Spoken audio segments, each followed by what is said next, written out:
Assalamualaikum warahmatullahi wabarakatuh.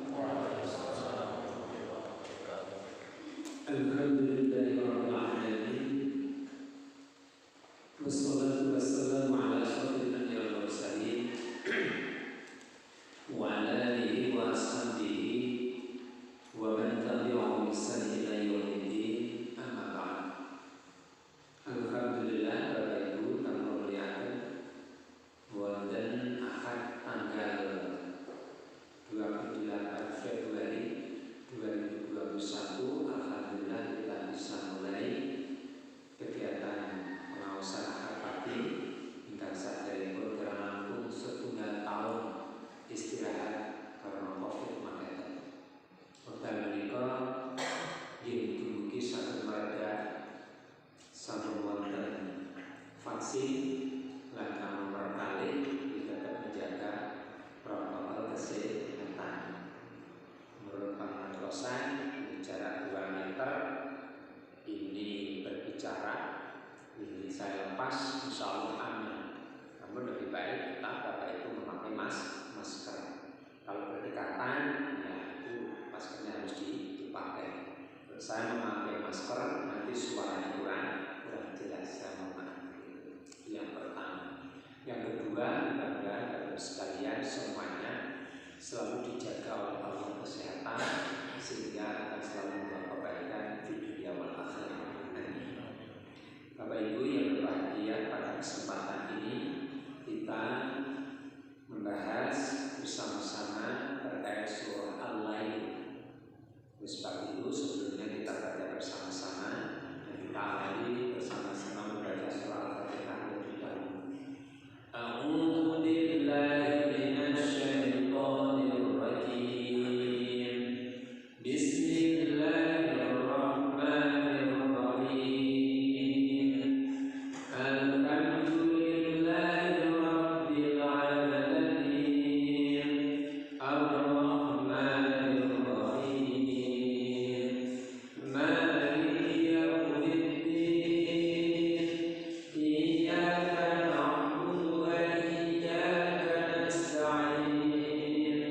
Ihdinas siratal mustaqim. Siratal ladzina an'amta 'alaihim ghairil maghdubi 'alaihim waladdallin.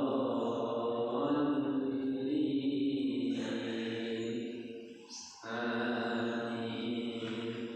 Surah Al-Lail saya baca satu ayat Bapak Ibu menirukan, insyaallah sudah banyak yang hafal pula. Bismillahirrahmanirrahim. Bismillahirrahmanirrahim. Wal-laili idza yaghsha. Wan-nahari idza tajalla.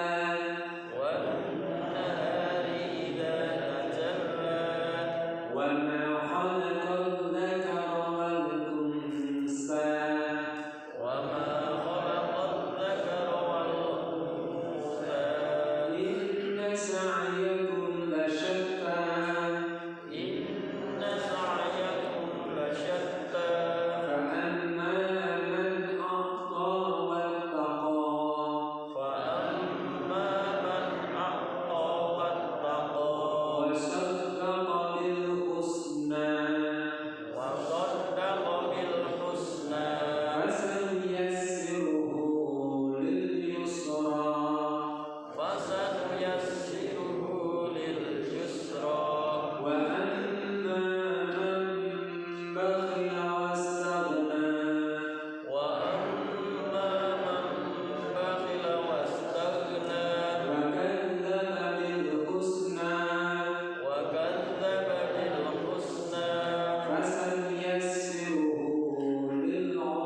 Sholat subuh misalnya membaca surah Al-Lail 1 bulan begitu, makmum yang perhatikan itu bisa 1 bulan sudah hafal surah Al-Lail karena memperhatikan betul. Kemudian setelah pulang di rumah ingat-ingat, setiap saat mendengarkan itu menjadi hafal. Itu metode pembiasaan. Nah, itu yang pertama. Yang kedua, Bapak Ibu sekalian berbahagia, wal-laili idza yaghsha. Wal-laili itu menggunakan wawu qasam, wawu sumpah. Wal-laili dan demi malam. Idza yaghsha ketika telah gelap gulita. Lail sendiri itu artinya gelap. Kemudian yang kedua, rambut yang hitam pekat itu namanya lail. Sehingga wal-laili idza yaghsha, ketika malam telah gelap betul begitu. Nah, ini Allah bersumpah dengan kegelapan malam. Ini ada yang memberikan keterangan bahwa dalam kegelapan yang telah gelap seperti itu, wan nahari idza tajalla, wan nahar dan demi siang ketika itu telah terang. Sedangkan malam kembali ke awal itu menjadi awal perhitungan kalender. Tanggalan wong Jawa niku nek tanggal diwiwiti asar. Dalam Islam, dalam tahun Hijriah atau Qamariyah itu ketika matahari tenggelam itulah mulai tanggal berubah. Kalau Syamsiah itu mulai tengah malam jam 12 itu. Ketika sudah 00 begitu masuk hari berikutnya. Wallahu a'lam. Allah Maha tahu. Nabi Muhammad SAW tidak belajar ilmu hisab astronomi, tetapi mendapatkan wahyu Allah wal-lail demi waktu malam. Ternyata para ahli setelah memperdalami bahwa malam itu menjadi awal perhitungan tanggal. Dan malam itu berproses dari ketika mulai tenggelam redup menjadi malam pekat sekali, kemudian setelah begitu menjadi terang begitu. Demikian pula wan nahari idza tajalla, ketika itu siang niku mulai dari fajar subuh itu mulai agak terang sedikit menjadi perlahan sekali menjadi berubah kembali. Itu menunjukkan perputaran manusia seperti itu. Ataupun juga nanti ada tafsir-tafsir yang lain untuk bisa diperhatikan. Itu yang pertama. Yang kedua, sebutnya walail dan wanahar, siang dan malam itu menyentuh tentang persoalan waktu. Bahkan lebih khusus menyebutkan waktu wal asri, demi waktu asar. Nah itu spesifik waktu tersebut. Kemudian di dalam hal ini siang dan malam itu juga waktu. Maka kalau kita berbicara waktu, seseorang itu adalah menghisab dirinya, menghitung dirinya, atau mau mengevaluasi diri, introspeksi.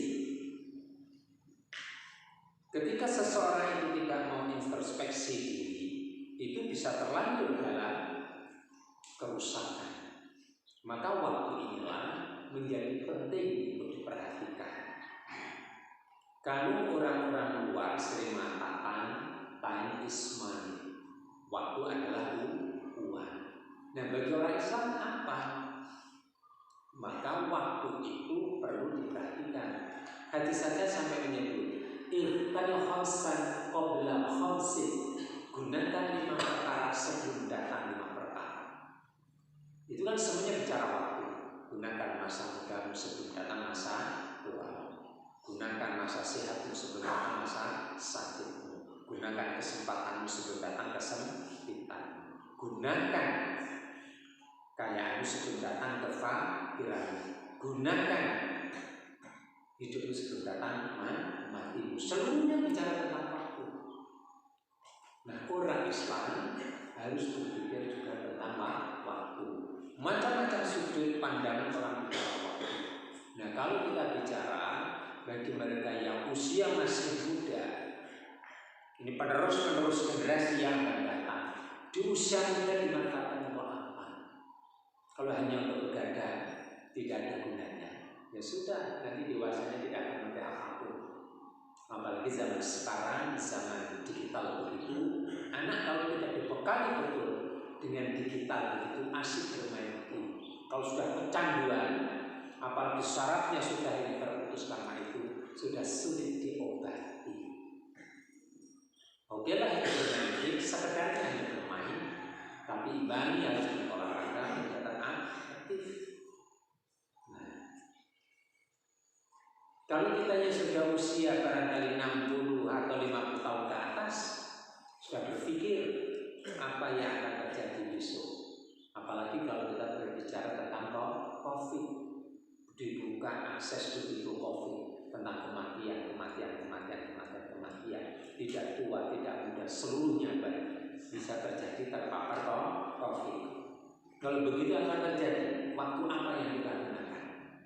Tentu bagi orang Islam adalah untuk berbuat kebajikan. Nah, kita lanjutkan. Wa ma khalaqal dzakara wal unsa, dan Allah itu menciptakan laki-laki dan perempuan. Siang malam laki-laki perempuan. Seakan Allah itu memberikan jodoh begitu. Ada siang dan malam, ada laki-laki dan perempuan. Semuanya ini bukan kebetulan. Kalau orang-orang yang tidak memiliki tauhid, keyakinan kepada Allah, atau orang saintis ahli ilmu pengetahuan hanya mengatakan itu satu kebetulan, dua adalah hukum alam, tapi tidak pernah berpikir sinten sehingga itu hukum alam itu. Apa kebetulan bapak-bapak itu lahir sebagai laki-laki? Loh kebetulan kok banyak itu? Apa kebetulan ibu lahir perempuan? Loh kebetulan kok banyak? Walaupun saintis ilmu pengetahuan, baik itu dalam biologi ataupun kedokteran, bisa memprediksi saja lahir laki-laki, tetapi tidak bisa menentukan kelahiran laki-laki dan perempuan. Masih tetap ada keterbatasan. Nah, oleh sebab itulah Al-Quran mengungkap seperti satu, supaya manusia orang Islam itu juga belajar pengetahuan. Yang kedua, tidak lupa menyadarkan diri kepada Allah. Karena apa, Bapak Ibu? Ini orang banyak belajar pengetahuan lupa kepada Allah, sehingga dibuat untuk kejahatan.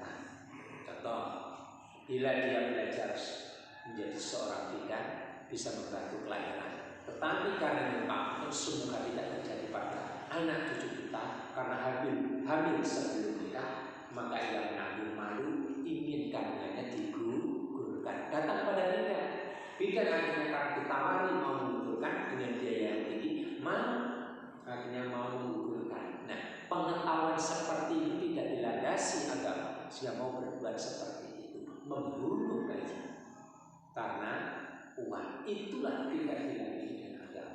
Itu dalam dunia kesehatan, dalam dunia hukum pun juga demikian. Ketika hukum telah dikuasai, bukan untuk menegakkan kebenaran, tapi siapa yang bayar. Karena apa? Lepas dari nilai agama. Nah, maka Bapak sekalian berbahagia, kembali ke sini. Bukan kebetulan, tetapi ada yang menciptakan yang Maha Esa, yakni Allah Subhanahu wa Ta'ala. Nah, inilah dalam kehidupan kita saat dipindahkan. Sekarang ada semacam image uang tidak belajar agama orang bakal pintar ilmu pengetahuan. Tidak, Islam tidak mengajarkan begitu. Itulah faham sekuler untuk mendiskreditkan, menghancurkan orang agama. Akhirnya apa? Kalau dia belajar agama, seakan-akan tidak boleh belajar ilmu pengetahuan. Kalau belajar ilmu pengetahuan, pandai tinggalkan agama saat itu. Bahkan tidak boleh. Islam kalau seperti itu, ilmu pengetahuan itu sumbernya dari Quran dan Islam. Pelajari itu. Maka ketika ada orang mengatakan belajar Quran itu tidak baik, itu faham komunis, atau faham mereka yang tidak yakin terhadap kebenaran agama. Jadi dilihat, sudah banyak perguruan Islam. Satu di antaranya sudah diakui internasional, misalnya Universitas Muhammadiyah Malang. Itu nomor 1 lembaga pendidikan internasional yang berbasis agama Islam. Di sana diajarkan sosiologi, kedokteran, ilmu pengetahuan umum. Diajarkan supaya orang itu cerdas pengetahuan umum juga cerdas agama. Jadi tidak cukup orang mempelajari agama meninggalkan umum, tapi tidak cukup juga umum meninggalkan agama. Yang kembali ke sini, Inna sa'yakum lasyata, setelah siang dan malam disebut, kemudian laki-laki dan perempuan disebut, inna sa'yakum, sesungguhnya usaha. Sa'yakum itu dari kata sa'i dalam ibadah haji itu berjalan cepat. Sofa marwah. Sa'i itu ada bentuk usaha. Lesata pasti bermacam-macam. Nah, sehingga Bapak Ibu sekalian bermacam. Nah, yang berbahagia hidup itu beraneka ragam. Dari segi usaha ada perdagangan, ada jasa perdagangan macam-macam, jasa macam-macam. Dari segi pekerjaan macam-macam. Kalau dulu orang bekerja di kampung tani semua, yang tidak tani sedikit. Kayak dagang semua, yang tidak dagang sedikit. Atau pertanian, dagang semacam dua saja. Tapi Al-Quran sudah menyebutkan 14 abad yang lalu, inna sa'yakum lasyatta, sesungguhnya usaha kami itu bermacam-macam. Itu usaha dalam bidang ekonomi. Dan nanti usaha di dalam kemaksiatan dan usaha dalam ketaatan bermacam-macam. Fa'amman man a'ta wa taqa, fa'amman, dan adapun orang-orang a'ta wa taqa, taat dan bertakwa, wa saddaqa bil husna, dan membenarkan kebenaran. Saddaqa itu kata sidik, membenarkan husna kebaikan pula, itu membenarkan barang baik. Maka dalam satu hadis, inna sidqa yahdi ilal birri wa innal birra yahdi ilal jannah. Sesungguhnya kejujuran itu membawa kebaikan dan kebaikan itu membawa surga. Sebaliknya, wa innal kadhiba yahdi ilal fujur wa innal fujura yahdi ilal nar. Sesungguhnya dusta itu membawa dosa dan dosa itu membawa ke neraka. Prinsip seperti ini penting kita pegang. Sekarang orang semakin langka berkata jujur. Apalagi kalau di dunia medsos ada buser-buser itu. Dalam arti buser itu orang yang memblow up orang, menginformasikan orang, walaupun jahat dikatakan baik. Karena apa? Didonasi, diberikan uang. Itu di media sosial kalau tidak punya jiwa itu barang-barang yang tidak baik pun bisa. Karena sudah tidak ada kejujuran. Yang penting mendapatkan itu. Maka bagi orang Islam, kalau ada berita dari media sosial, karena itu tidak teredit. Kalau itu di majalah, itu sebelum ditulis diedit dulu. Koran sebelum ditulis diedit dulu, diperiksa dulu. Ini kalau di media sosial siapa yang memeriksa? Siapapun orang bisa membuat berita. Maka banyaknya hoax.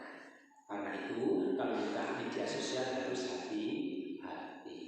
Apalagi kemarin tersebar seorang penjaga makam Rasulullah bermimpi dan macam-macam sebarkan sekian-sekiannya. Berita-berita seperti itu tidak bisa dipertanggungjawabkan terkait dengan nanti terkait yang lain masih banyak.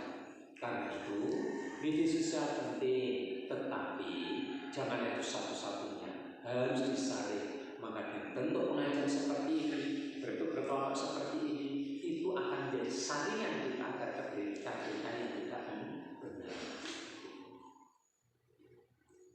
Nah, kembali ke sini. Wa amman aqwa taqwa, dan adapun orang yang taat dan bertakwa, wa saddaqa bil husna, dan membenarkan kebenaran, kebaikan itu sendiri, fasaniyasiru, maka saya akan memudahkan lil isra, untuk barang yang mudah. Jadi kalau orang itu taat dan bertakwa, Allah akan membuka jalan yang lebih mudah untuk kemudahan itu sendiri. Jadi sebetulnya kalau dari kalimat ini tidak ada yang sulit untuk orang itu taat dan bertakwa. Karena jangan Allah, kalau orang itu mau bertaat dan bertakwa, maka Allah itu fasam yasiruhu lil yusra, maka akan memudahkan saya. Allah itu memudahkan orang itu untuk berbuat baik. Jadi orang berbuat baik itu sebetulnya mudah. Tidak ada kata sulit. Coba pengajian itu mudah atau sulit? Mana yang sulitnya pengajian itu di mana? Dengan tulis sulitnya pengajian. Betul?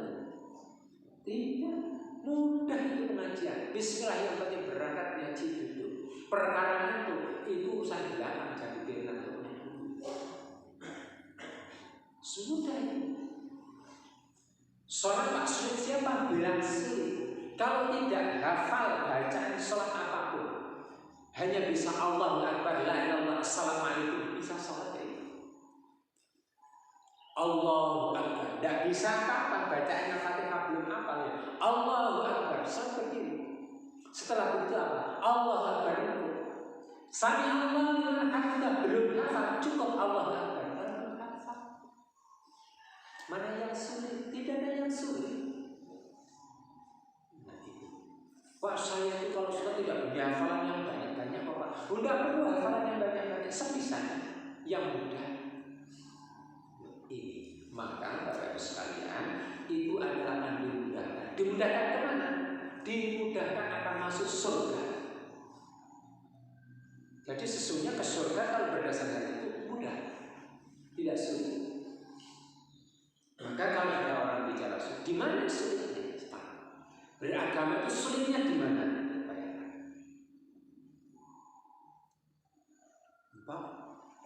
Beragama itu kan harus sholat. Ya memang betul, tapi sholat sendiri itu mudah.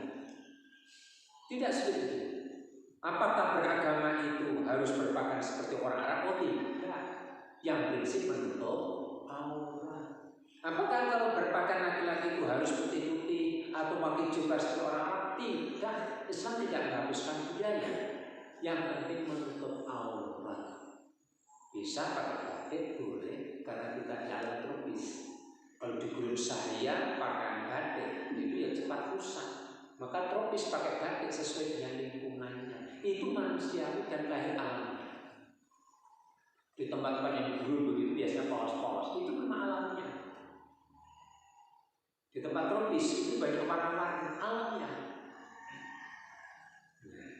Kembali ke sini, itulah fasaniyasiru.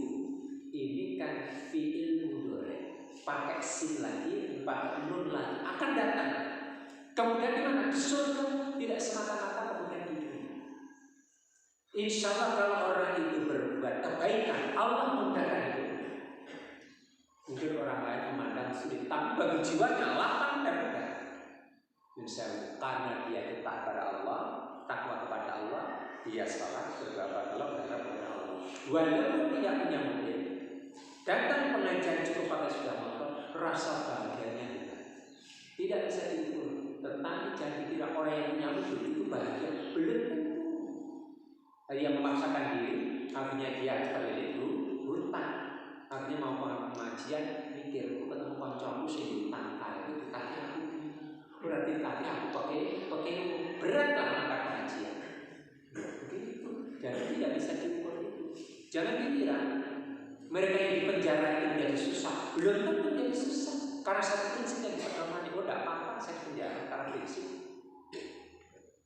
Jadi kira orang dicopot jabatan itu menjadi susah, tidak saya prinsip, tidak pegang itu tidak apa-apa, tidak jabatan tidak apa-apa. Kan pegang prinsip. Jadi kira yang pegang jabatan itu bahagia karena dia terbebani budi, terbebani dia itu karena punya beban yang harus dia tanggung jawab. Satu kepada Allah, yang kedua karena orang yang memberikan itu. Ya kita angkat dengan dia ada biayanya. Kita keluar biaya, dia berpikir sekian banyak gajinya sekian. Contoh, gaji bupati itu berapa? Wali kota berapa? Tidak sampai itu 10 juta. Satu. Yang kedua, anggota dewan gajinya berapa? Yang selanjutnya, kalau bupati operasional lebih banyak gajinya kecil. Anggota dewan gajinya seperti bisa diukur. Coba kalau kampanye habis berapa? Beban. Jadi kira kalau menjadi anggota dewan itu jadi bahagia, belum tentu.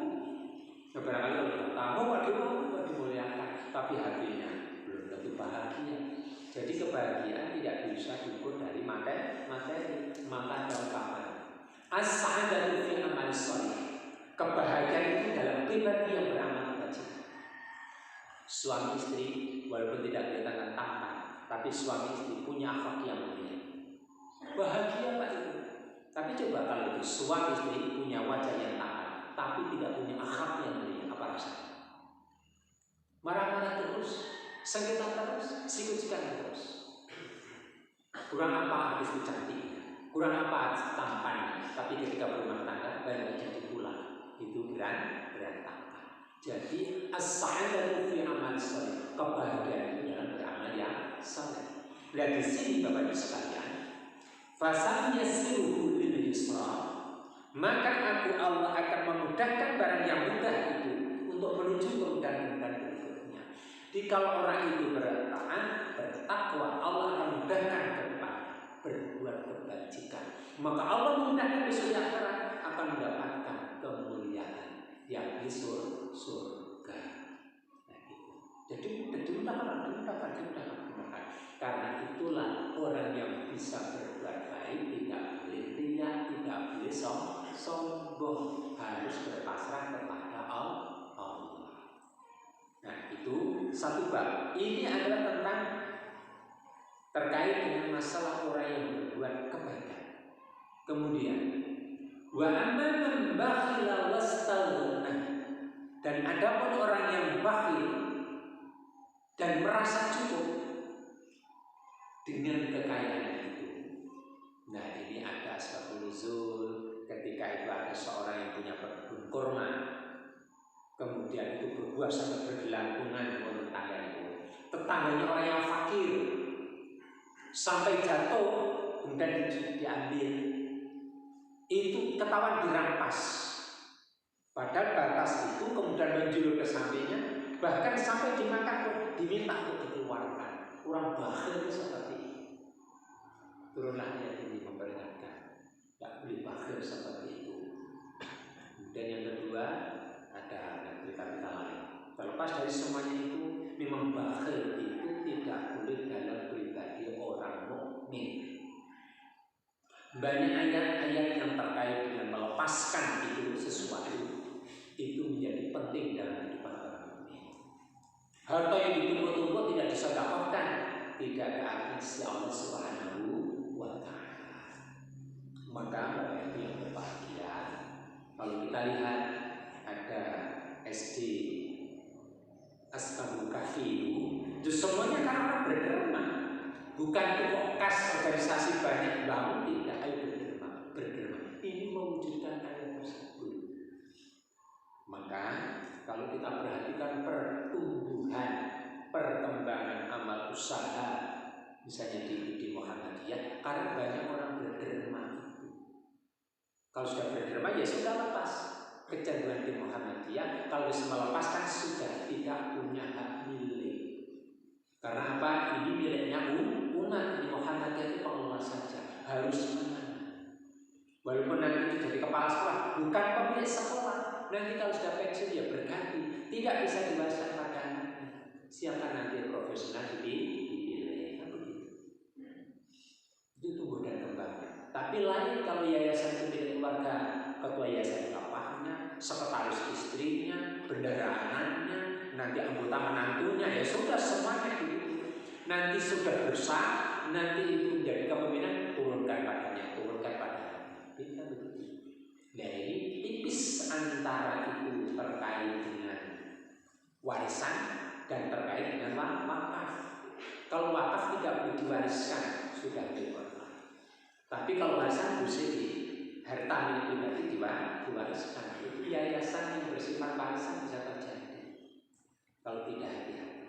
Nah, lepas dari semuanya itu, wa anam bakhilan, dan orang yang bakhil, adapun orang yang bakhil, wastalna, dan merasa cukup dengan kekayaannya itu, wa kadzdzaba bil husna, dan mendustakan kebenaran-kebenaran tentang akhirat, mendustakan kebenaran agama, mendustakan Muhammad sallallahu alaihi wasallam pada waktu itu, fasan yasiru lil usra, maka seakan memudahkan dia menuju jalan-jalan kesulitan. Kesulitan kemana? Kesulitan ke surga. Nah itu. Jadi sulit. Kalau orang itu adalah berbuat kemaksiatan, maka ada satu matan hadis atau ungkapannya bahwa al-imanu yazidu bil ta'at wa yanqusu bil maksiyah. Iman itu tumbuh dan berkembang karena ketaatan. Al-iman yazidu bil ta'at. Iman itu semakin kuat kalau dengan ketaatan. Sebaliknya, wa yanqusu bil maksiyah, dan iman itu semakin berkurang karena kemaksiatan. Sehingga ketika seseorang itu banyak kemaksiatan, maka oleh Allah dimudahkan menuju kesulitan, masuk surga. Kesulitan masuk surga. Nah, oleh sebab itulah, kalau belajar dari ini tidak disebutkan sholat, tidak seperti itu. Namun satu di antaranya wal bakhil, untuk menghindari bakhil. Berarti orang suka mewenek. Maka orang yang suka bersedekah, suka sedekah, hakikatnya itulah orang beragama. Sholat lincetil itu dikecam dari agama. Contoh yang paling mudah sering kita gunakan, sholat yang kita baca di dalamnya surah Al-Ma'un. Ara'aital ladzi yukadzibu bid-din, fadzalikal ladzi yad'ul yatim wa la yahuddu 'ala ta'amil miskin. Tahukah kamu siapa yang mendustakan agama? Ya, mereka yang tidak menyantuni orang-orang miskin, menghargai anak yatim. Itu kan tidak mau wajib. Karena itulah sampai satu di antara untuk itu mendekatkan batin dengan orang lain, wajib itu suka memberikan makan. Misalnya Pak, lungguh begitu ada teman, kok di sini bawa permen? Monggo ya, tarik. Kue permen Pak, modal permen itu mendekatkan hati. Ataupun itu walaupun di samping kita itu ada orang yang kaya, rumah ada seperti itu bagus, tapi kita seperti ini membuat darah. Hanya satu rantang itu nih. Terus diakhiri monggo pembinaan CCP gaweanku. Tonggo yang diberikan itu hanya gawat sak rantang. Rasanya itu senangnya bukan main. Dekat itu dia. Maka suami tidak mau menafkahi istri, tidak mau memberikan sesuatu, itu semakin jauh. Tapi kalau suami semakin memberikan apa pada istri, itu semakin dekat. Itu wajar seperti itu. Wa'alaikum ta'ala. Ya nas nafsi salah wa'alaikum ta'ala wasil ahad wasal wa nasmiyam tatul jannata bisalam. Itu kan, wahai manusia, itu satu di antara berikanlah makan. Nah, itu nanti akan masuk surga dengan baik. Nah, kembali ke sini. Wa ma yughni 'anhu maluhu idza taradda. Wa ma yughni, dan tidak mencukupi bagi mereka itu maluhu, hartanya itu, idza taradda, ketika telah tersungkur hina. Idza taradda, radda itu terhina. Kemudian raddu itu jatah tolak. Jadi harta yang sekian banyak itu, ketika dia bakhil, merasa cukup dengan hidup dengan hartanya sendiri itu, tidak mau berbuat kebaikan, tidak tahu, ia tertolak hartanya itu, tidak bisa berbuat kebaikan, tersungkur ke neraka, masuk ke neraka. Nah, inilah apa Bu, sebagian ada yang apa itu menjadi miskomunikasi atau pengertian yang keliru. Apa? Yen menika seakan-akan kaya wong Islam ora sugih. Bukan begitu. Boleh kaya tapi sedekah lah, itu maksudnya. Bukan kemudian tidak perlu kaya karena takut seperti itu, tidak. Maka kalau kita lihat bagaimana Abu Bakar As-Siddiq itu bersedekah kebun kurmanya. Bagaimana bisa bersedekah kalau tidak punya kebun kurma itu? Perlu punya kebun kurma kemudian sedekah. Itu adalah keluarga Juliana, Hajah Juliana di Sumatera Barat. Ketemu dengan Pak Safi Marif. Kemudian Pak Safi Marif itu adalah ketua pengembangan Madrasah Mu'allimin Muhammadiyah di Jakarta. Itu pondok pesantren. Sudah membesar tanah 14.000 hektar. Kemudian masjidnya oleh keluarga Juliana itu di Sumatera Barat sudah membangun 50 miliar keluarga itu bangun masjid. Kemudian Pak Safi Marif menyampaikan begitu, beliau itu keluarga Hajah Juliana itu membangun 30 miliar masjid di Madrasah Mu'allim itu. Keluarga saja 30 miliar sampai selesai. Itu karena apa? Karena itu terdorong berbuat kebajikan. Jangan dikira orang kaya itu mesti ngomong, belum tentu. Ada orang kaya itu ingin mengembangkan hartanya tidak untuk berbuat kebajikan, yang penting tambah begitu. Nah, oleh sebab itu kembali ke sini, mereka yang seperti itu akan bersyukur. Maka di sini ada dua. Kalau tadi siang dan malam dan siang, laki-laki dan perempuan atau perempuan dan laki-laki, kemudian yang berbuat baik dan berbuat keburukan, sudah berpasang-pasang yang seperti itu. Ini inna alaina lal-huda. Inna alaina ada huruf jernya alani, kemudian ada naun kata undana, itu artinya wajib. Inna alaina lal-huda, dan wajib atas kami Allah itu memberikan petunjuk. Maka Allah telah memberikan petunjuk di dunia ini, mewajibkan diri sendiri Allah. Inna alaina lal-huda, wajib atas saya memberikan petunjuk hidayah pada manusia. Hidayah sudah diberikan, agama sudah diberikan, istighwariyah sudah diberikan, hidayah akal sudah, tetapi kok tetap tidak mau berbuat kebajikan, sudah nanti akan menjadi kecelakaan sendiri. Allah sudah berikan petunjuk, mewajibkan sudah itu. Akhirnya pada kalimat tersebut, wa inna lana lal akhirata wal ula, dan bagi saya akhirat dan dunia. Kalau doa kita kan Rabbana atina fid dunya hasanah wa fil akhirati hasanah wa qina adzabannar. Ya Allah, berikanlah kami kebaikan dunia dan berikanlah kebaikan akhirat dan jauhkan api neraka. Tetapi di sini walal akhirah wa inna lana lal akhirah, dan bagi saya akhirat. Kemudian wal ula, dan dunia. Allah mendahulukan akhirat dan dunia itu kan milik Allah. Tetapi ini Allah mendahulukan akhirat karena orang-orang kafir tidak percaya akhirat. Jadi didahulukan supaya orang itu ngeh akhirat, tidak percaya. Karena itulah tetap berbuat kemungkaran. Itu. Maka wabtaghi fima ataka darul akhirah, carilah kebahagiaan akhirat, wala tansa nasibaka minad dunya, dan jangan lupa bagian kehidupan dunia. menegaskan orang beriman tujuannya akhirat, bukan dunia. Dunia itu majratul akhirat, menanam untuk kepentingan akhirat. Kalau orang tujuannya dunia, itu tidak akan memperhatikan halal dan haram. Sekali lagi, kalau orang tujuannya hanya dunia, tidak memperhatikan halal dan haram. Kalau tujuan akhirat, halal haram jadi perhitungan. Contoh, kalau tujuannya akhirat mencari istri misalnya seorang laki-laki, akan melihat kepentingan akhirat. Kira-kira istri saya agamanya apa? Calon istri saya ini kira-kira selatan tidak? Calon istri saya bisa mencapai tidak? Calon istri saya akan bagaimana? Itu tujuannya akhirat. Tetapi kalau tujuannya hanya dunia, saya kira harganya gimana? Cantik paling selesai sudah. Itu tujuannya dunia. Ini kalau tujuannya akhirat mempertimbangkan seperti itu. Sampai-sampai kalau tujuannya akhirat nyekolahnya anak lihat. Saya sekolah di sini diajarkan tentang agama. Kalau hanya sampingan bisa tinggalkan. Cari yang betul-betul mempelajari agama karena kepentingan akhirat. Dunia majratul dunia, majratul dunia fil akhirat. Menanam di dunia ini untuk kepentingan akhirat. Nah, jadi yang demikian tujuan akhirat tetap lebih utama.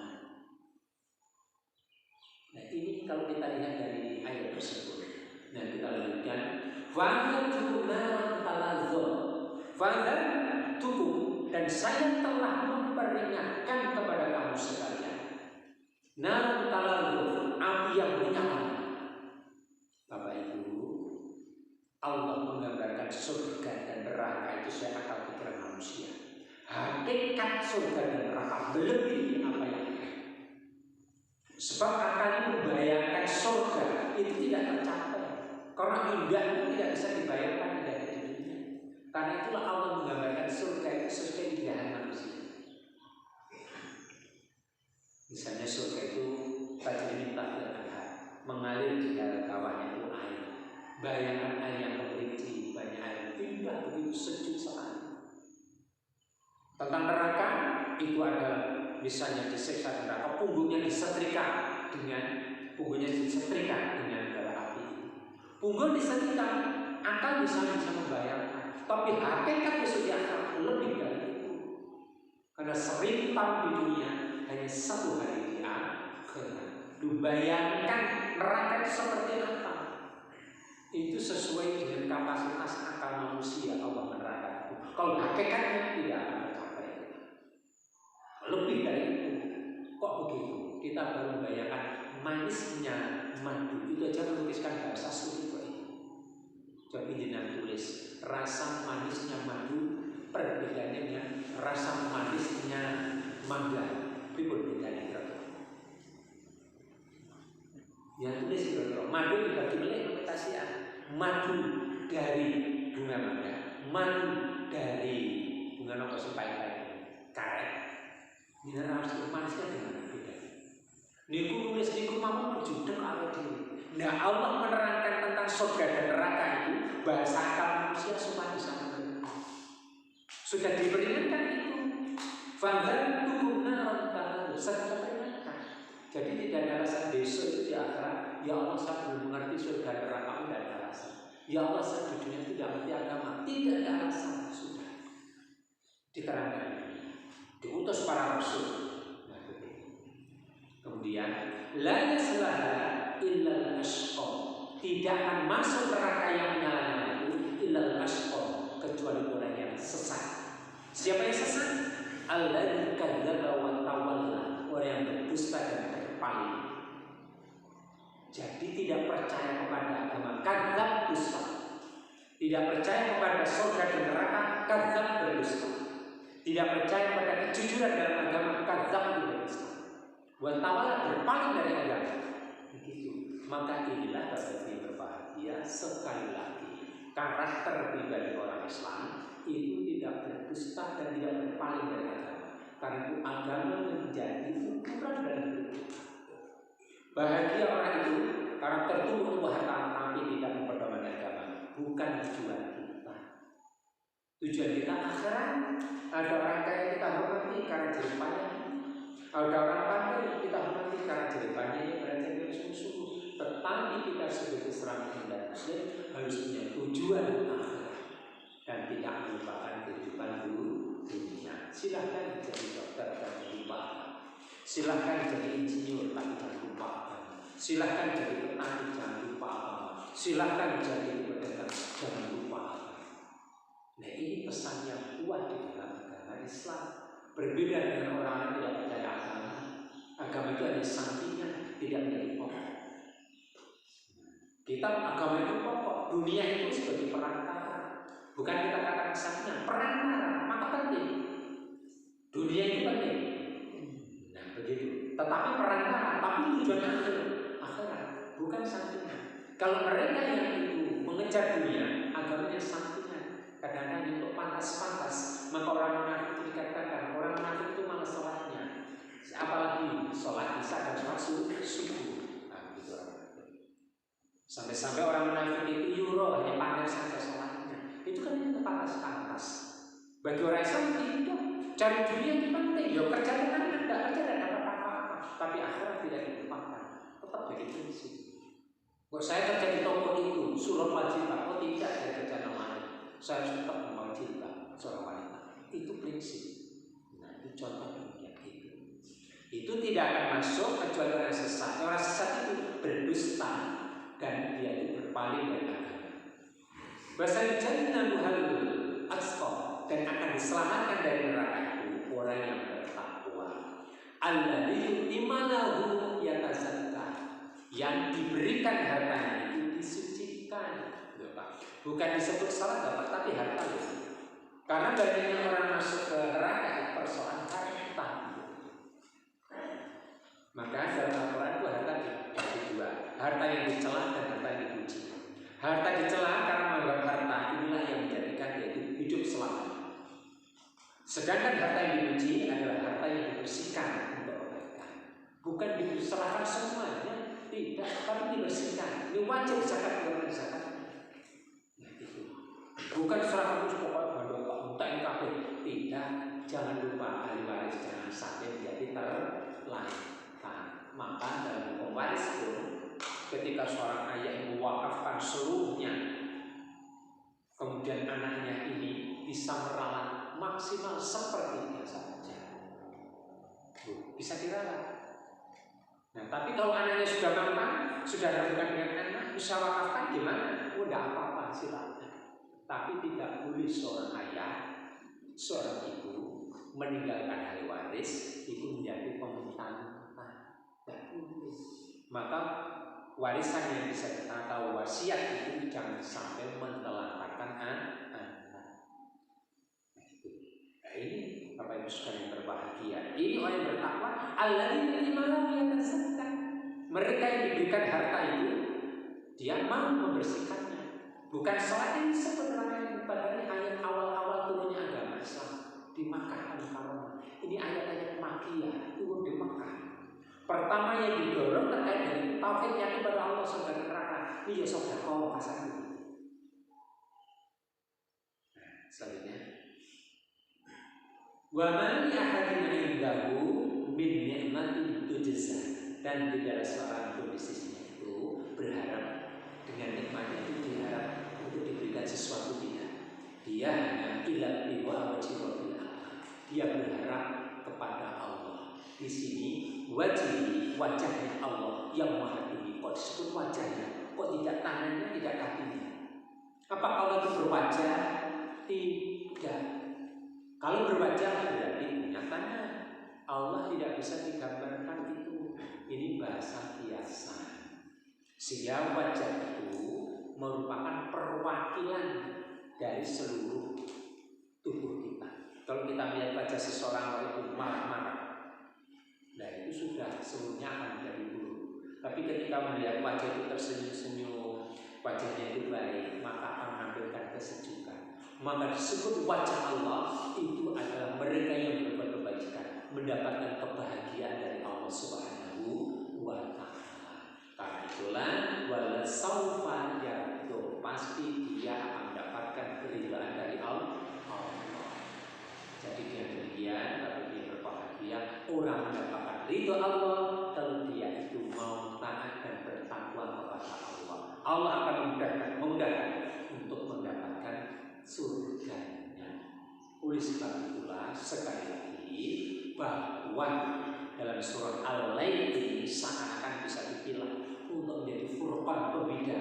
Mau surga taat dan takwa, mau neraka kadzdzab wa tawalla, berdusta dan menyimpang dari agama. Karena itu menjadi penting bagi orang mukmin untuk mempertegas dirinya, tidak boleh berbuat dusta dan tidak boleh menyimpang dari agama. Nah, supaya kita tahu itu bagaimana? Ya belajar. Belajarnya bagaimana? Silakan membaca buku para ulama, itu juga berguru, atau datang ke majelis taklim seperti ini, kita belajar bersama untuk bisa memahami agama. Kalau kita tidak mampu belajar membaca buku dan tidak mau datang ke majelis taklim, bagaimana akan paham agama?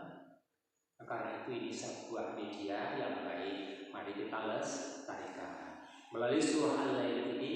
Mudah-mudahan kita semakin matang untuk berbuat kebaikan dan menjauhi kemaksiatan. Satu di antaranya lumo.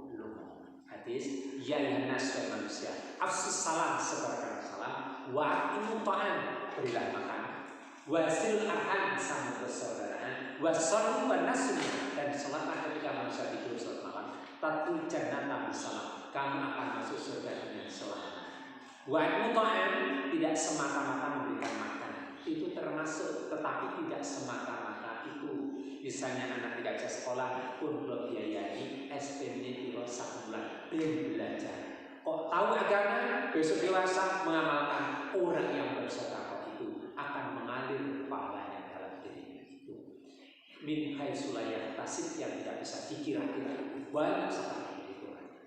Ajrun kasur, sangat banyak pahala. Karena itu sedekah tidak semata-mata dimakan saja. Nah, itulah Bapak Ibu yang berbahagia dapat kami sampaikan tentang surah Al-Lail. Mudah-mudahan kita semuanya selalu dirahmati oleh Allah dengan rahmat yang baik di dunia wal akhirah. Terima kasih. Billahi taufiq wal hidayah. Assalamualaikum warahmatullahi wabarakatuh.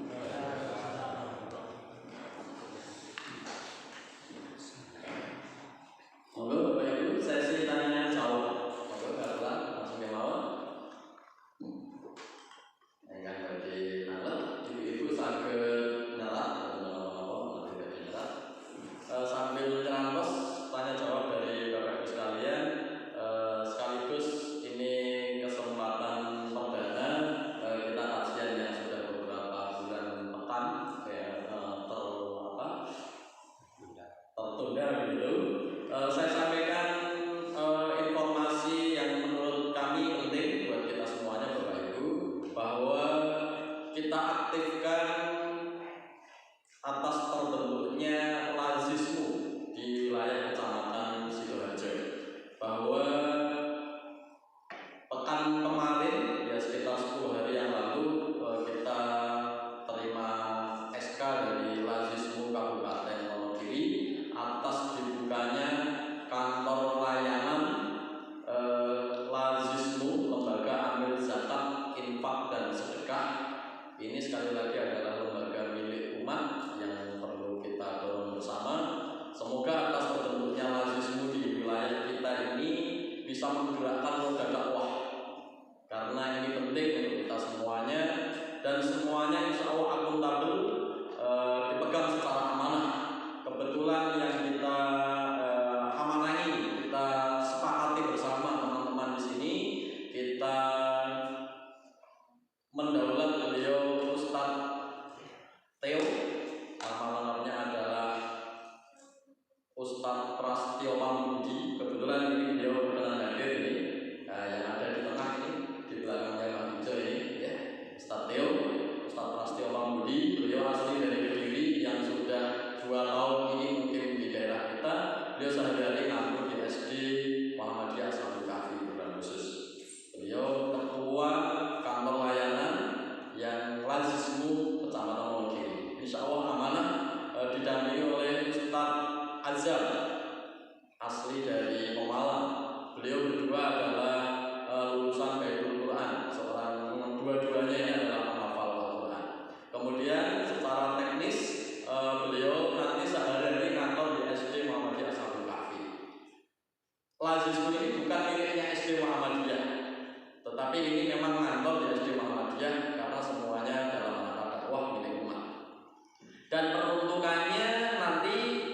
dipisah antara zakat dan selain zakat, itu akan dipisah. Rekeningnya pun juga terpisah.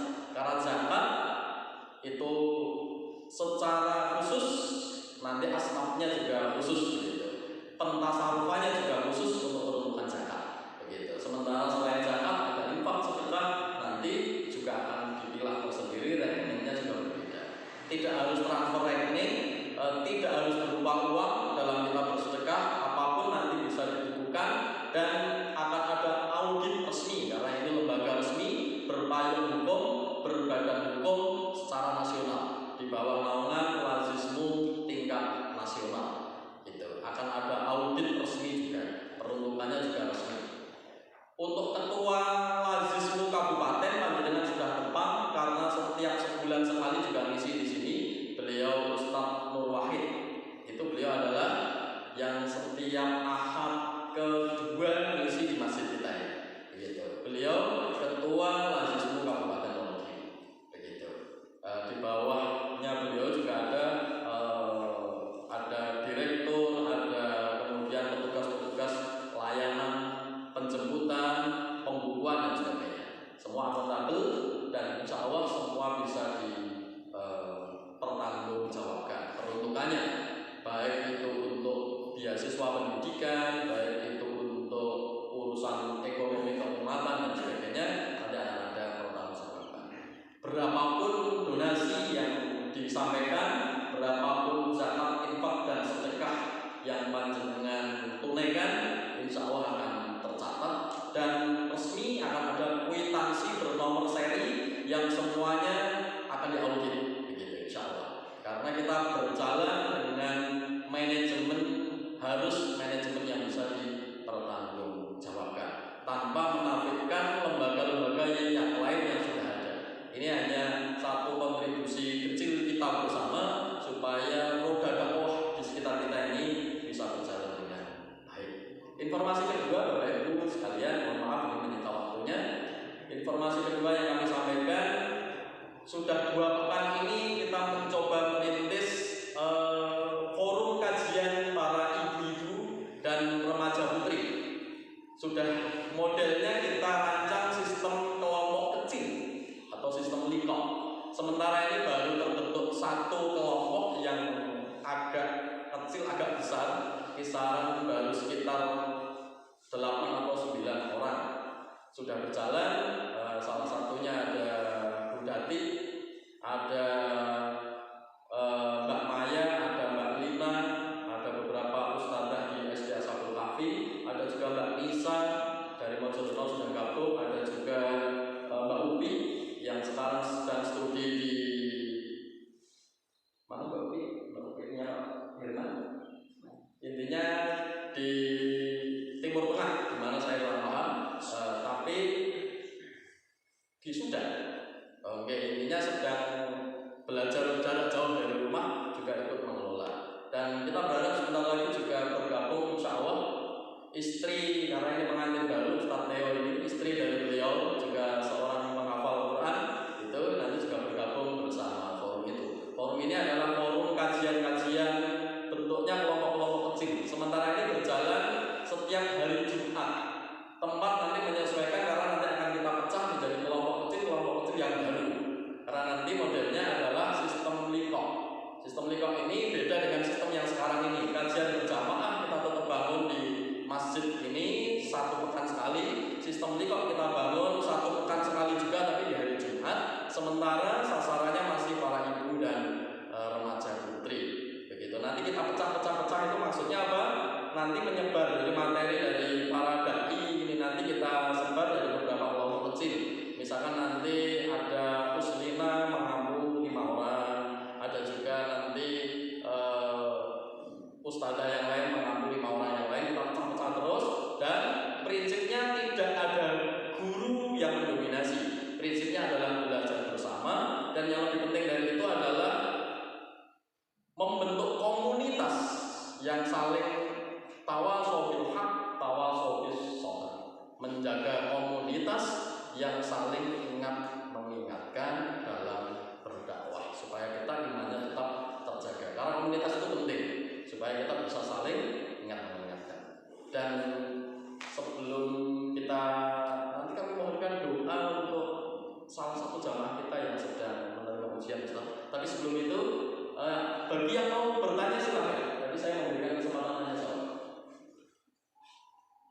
Kalau tidak ada, subhanallah, ini tadi luar biasa. Itu dalam kajian kita pagi ini yang kita sedang mentadaburi tafsir Quran surat Al-Lail.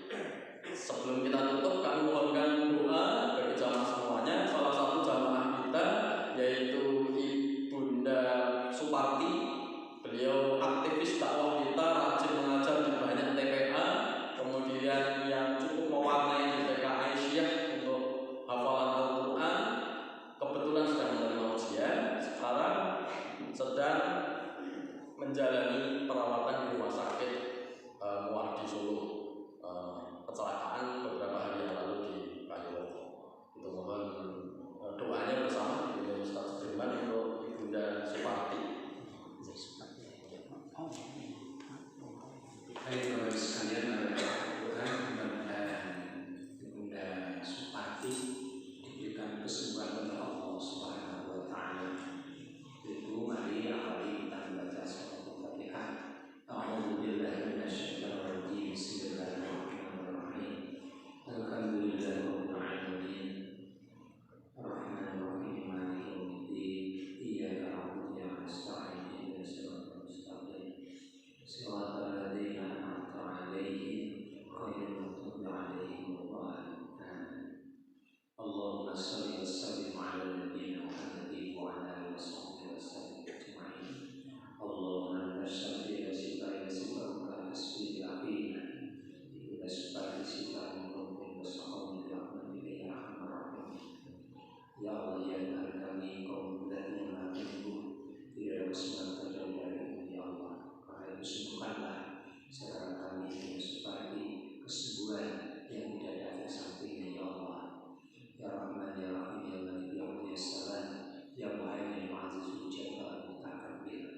Ya Allah, berikan kesembuhan saudara kami yang seperti kesembuhan yang tidak ada efek samping dan ketika semuanya itu dengan pahala yang mulia dan juga keluarganya dalam kesabaran ketaatan ya Allah. Rabbana innana amana faghfir lana dzunubana wa qina adzabannar. Rabbana atina fid dunya hasanah wa fil akhirati hasanah wa qina adzabannar. Wa sallallahu ala Muhammad walhamdulillahi rabbil alamin. Saya kira bisa cukup sekian. Terima kasih perhatiannya. Assalamualaikum warahmatullahi wabarakatuh. Ojek, mohon maaf, tadi lewat sedikit Bapak Ibu, kantor layanan Lazismu tadi di SD Muhammadiyah. Selain itu juga kita buka di TK Aisyah Kebun Agung Bukit. Beliau yang kita percaya adalah Ibu Tarmi.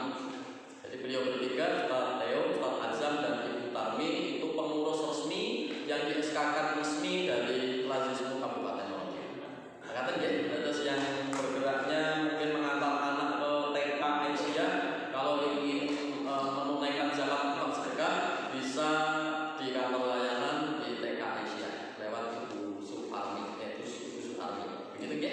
Monggo kita tutup doa kafaratul majelis. Subhanallahumma wa bihamdika asyhadu an la ilaha illa anta astaghfiruka wa atubu ilaik. Dari saya kurang lebihnya mohon maaf. Assalamualaikum warahmatullahi wabarakatuh.